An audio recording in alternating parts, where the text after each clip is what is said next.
Alright, last section for test 2. We're going to talk about section 2.7, combining functions. Okay, we have 5 operations that we want to be able to do with functions. So just like we have arithmetic that we can do with numbers, we like add, subtract, multiply, divide. We're going to look at how we do that with functions instead of just numbers, and then we're going to look at one that's special that just pertains to functions that we can't do with regular numbers. So our first operation we're going to do is addition. So this says if we want to make a new function f plus g of x, the way we do that is really simple, and it's kind of what you would hope for if you were making this up yourself, is we'll figure out f of x, we'll figure out g of x, and then we'll add those two together. Same thing with subtraction. If we want to make a new function, f minus g of x, we figure out f of x,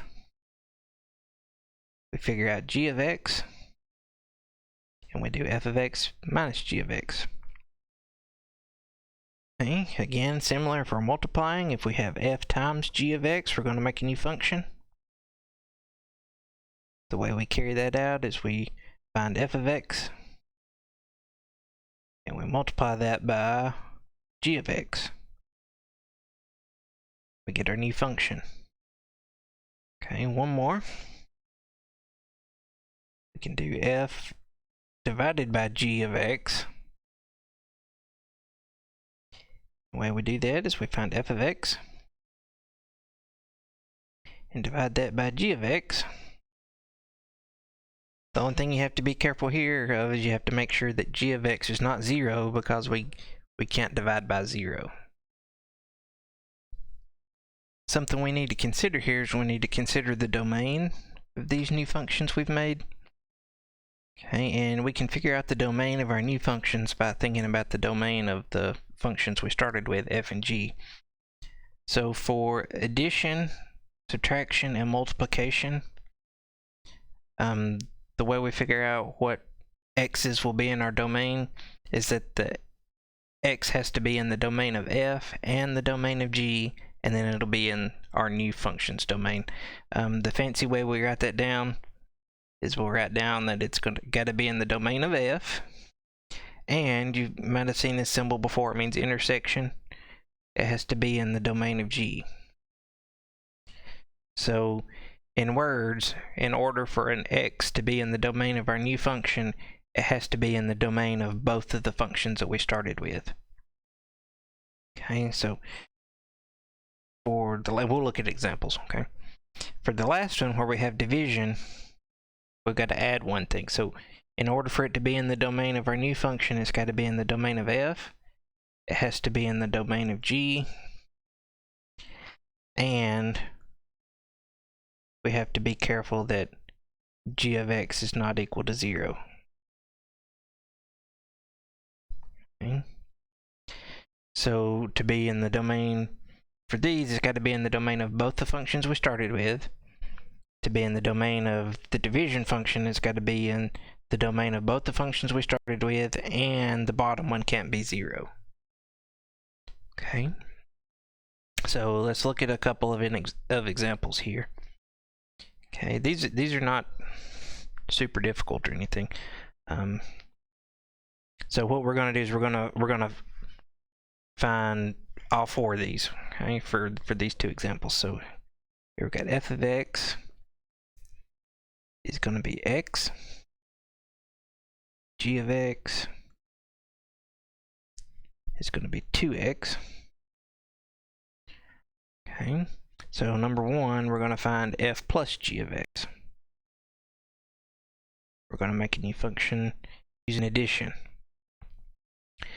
So f of x is x plus, because we're using addition, g of x is 2x. Okay. And we can combine those. X plus 2x is 3x. So that's our new function, 3x. Okay, and then to think about the domain, okay, so if we think about the domain of f, what's it going to be? Our function is just x. So we can plug in any real number we want to. We're not dividing by anything. We don't have square root of anything, so we can use any real number. The way we write that down in interval notation is from negative infinity to positive infinity. Okay. We look at g of x, our domain's going to be the same thing. We don't have any fractions, we don't have any square roots, so nothing's going to mess our domain up. We can use any real number that we want to, so from negative infinity to positive infinity. So the domain of our new function is going to be the x values that are in both of those other domains. Okay. So for f we can use anything, for g we can use anything. So for f plus g, it's going to be the same thing. We can use any real number we want to, because every x value is in both of those other domains. Okay, sorry about that. What about if we do subtraction? We do f minus g of x. Okay, well, f is x, and then we're subtracting. And it's a good idea to put a parenthesis after you subtract. G is 2x.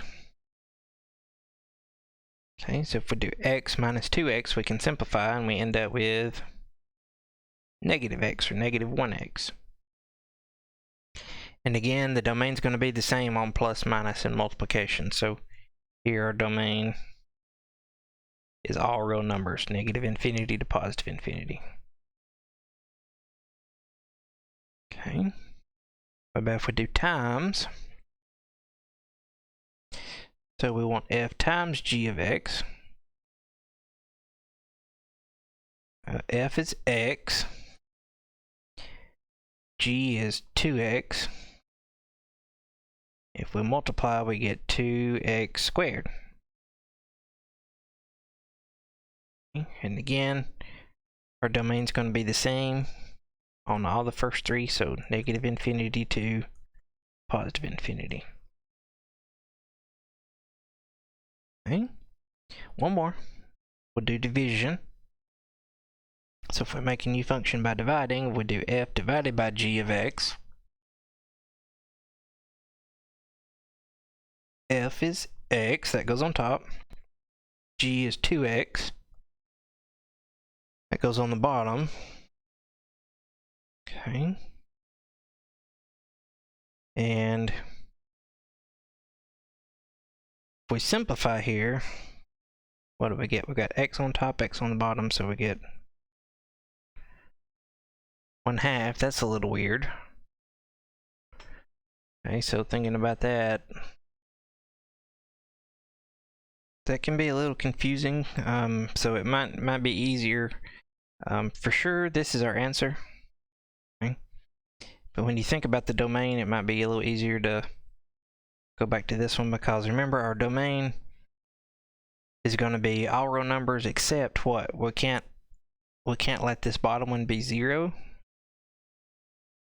So when would that bottom one be 0? What x value would make the bottom of that be 0? That would be x equals 0. So we got to make sure x is not equal to 0. So when we do our domain, we're going to start at negative infinity, but then we've got to leave out 0 because x can't be 0. And then we're going to pick back up at 0 and go to positive infinity.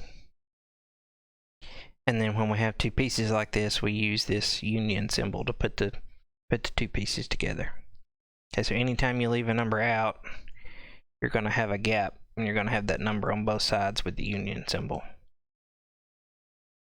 Okay. All right, let's do another one. So we're going to do the same things, but we're going to do two different functions. Or at least one of the functions is going to be different. We'll keep f of x as x. This time we're going to let g of x be square root of x. Okay. So let's go ahead and think about our domains here. On f of x, we just have x, so our domain, we don't have anything that can mess it up, so we'll have all real numbers. But on g of x, we've got a square root, so what's our domain going to be there? What types of numbers can we not deal with underneath the square root? Because we're just thinking real numbers here. We're not thinking complex numbers. So the smallest our x's can be here is 0, right? Because we don't want negative numbers. 0 is okay. We want to include 0, so we'll have a square bracket. And then our numbers can get as big as we want. So with the square root, we can't have negative numbers. We can have 0, but not negative numbers. So those are our two domains there. Okay, so if we do addition, if we do f plus g of x, okay, so f is x, and then plus g of x is square root of x. There's nothing we can combine there. Okay. So that's as simple as we can get it. And what's our domain going to be? Remember, our domain, in order for an x to be in the domain of our new function, it has to be in the domain of both of the old functions. Okay, so over here we've got negative numbers, right? But we can't have negative numbers with g. Okay, so the smallest x value that's in both of these is 0. And then they both go to infinity, so we can go to infinity.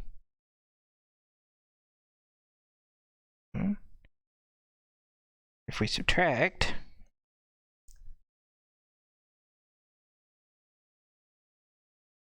okay, f of x is x, then minus g of x is square root of x. Okay, so there's really nothing the parentheses do for us, so we can just write x minus square root of x. We can't simplify that any, but we can think about the domains. Again, remember, plus, minus, and multiplication are all going to be the same here, so the smallest x value that's in both domains is 0,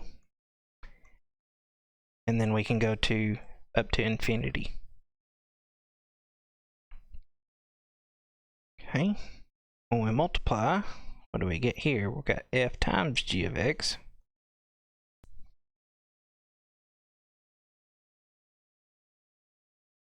Alright, so f is x times g, which is square root of x. Okay, so we can actually multiply these. Quick refresher, if we have square root of x, that's the same thing as x to the 1/2 power. This is x to the first power. So we add the exponents, you have to get a common denominator. So here we end up with x to the 3 over 2 power. Okay.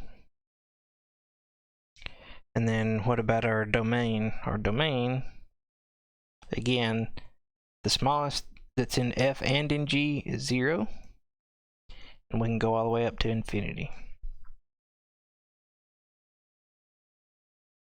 Okay, one more. What about if we divide? So here, if we have f divided by g of x, f is x, g is square root of x. Okay. We could simplify, it's okay if we don't simplify on this one. Okay. That's really okay, probably on the last one too. But what about our domain? So our domain is going to be just like the other three, except what? We can't let the bottom, we can't let g of x, we can't let square root of x be 0. So what would make the square root of x 0? That would be if x is 0. So we can't let x be 0. So how does our domain look different if we don't let x be 0? Well, instead of including 0, we're going to exclude 0. So we're going to have a parenthesis. And then it'll go up to infinity as well. So we're just leaving 0 out, because that's not part of our domain this time. Okay. There's one more operation. One more operation we want to talk about called composition. This is something that you can't do with regular numbers. It's not one of the 4 basic functions. The way we write it down So we've got f, and then we have an open circle g of x. This would be the composition of f with g of x. Okay. And the idea here, the definition of what's happening, okay, is that we're going to take, in this case, we're going to take our function g of x and use it as the input for f. In other words, we're putting one function inside of another function. Okay, and how do we know which one goes on the inside? The one that's closest to the x, right? So here g is closer to x. So g of x is the one that goes on the inside. Okay. So let's look at an example so we can see how this works. We're not going to worry about domain with these. It gets a little too confusing. Okay, so let's look at a couple of examples. So here we've got two functions. F of x is going to be x squared.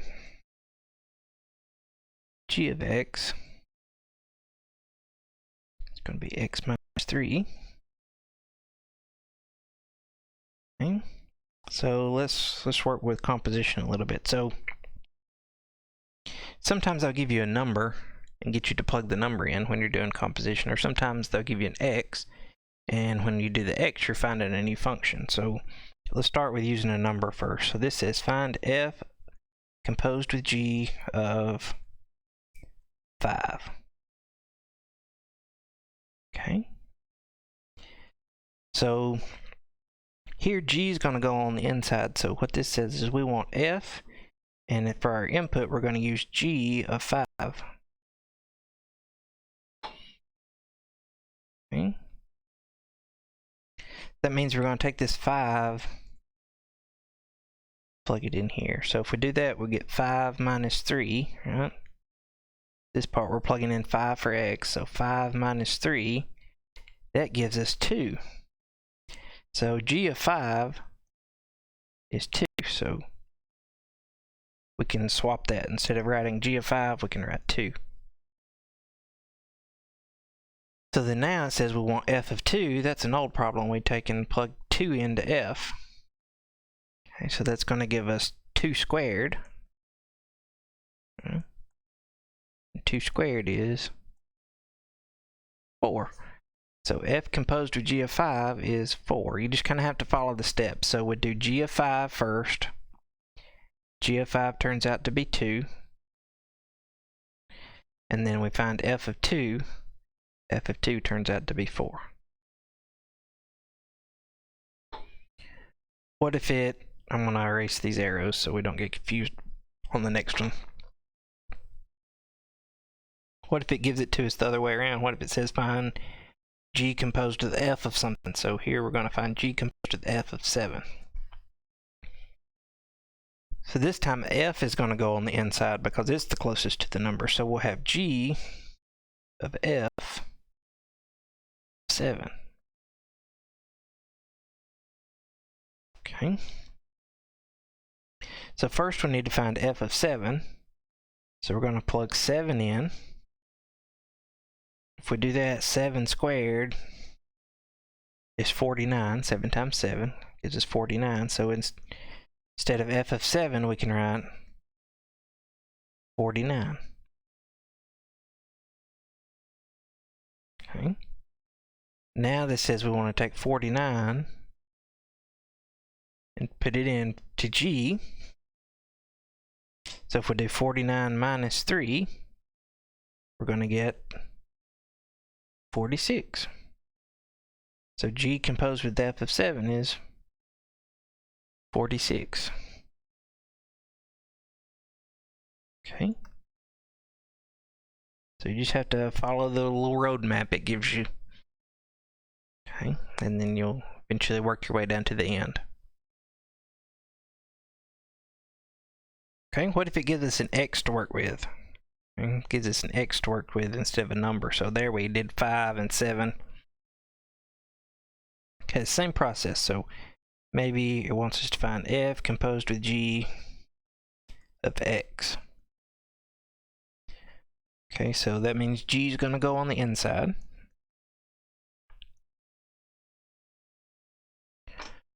Okay, so this time g of x goes on the inside. Well, g of x is x minus 3. So instead of g of x, we'll write f of x minus 3. Okay. So now we want to take x minus 3 and plug that into f. So we're going to have x minus 3 squared, right? So where x was, we're going to put x minus 3. And our function is that we get x minus 3 squared. So that's our answer on that one. That's our new function. Okay, that's our new function there. Now, what about if it gave it to us the other way around? Let's see if I can squeeze this in down at the bottom so we can see everything. So what if it said find g of f of x? So it's just switching the order on us. Okay, so this time f goes on the inside. Okay, so f of x is on the inside. F of x is x squared. So we're looking for g of x squared. So that means we take x squared, sorry. It means we take x squared, plug it into g, so instead of x minus 3, we're going to have x squared minus 3. Just plug in x squared where x was. And so these two are not the same thing. Most of the time you won't get the same thing if you switch the order, so you got to make sure you do everything in the correct order. Okay. Also, if you haven't been using them, if you go to the ebook and you go to this section, there are a few videos in the ebook that you can watch to get a little extra help as well. Okay, I will try and have the test review video posted by tomorrow.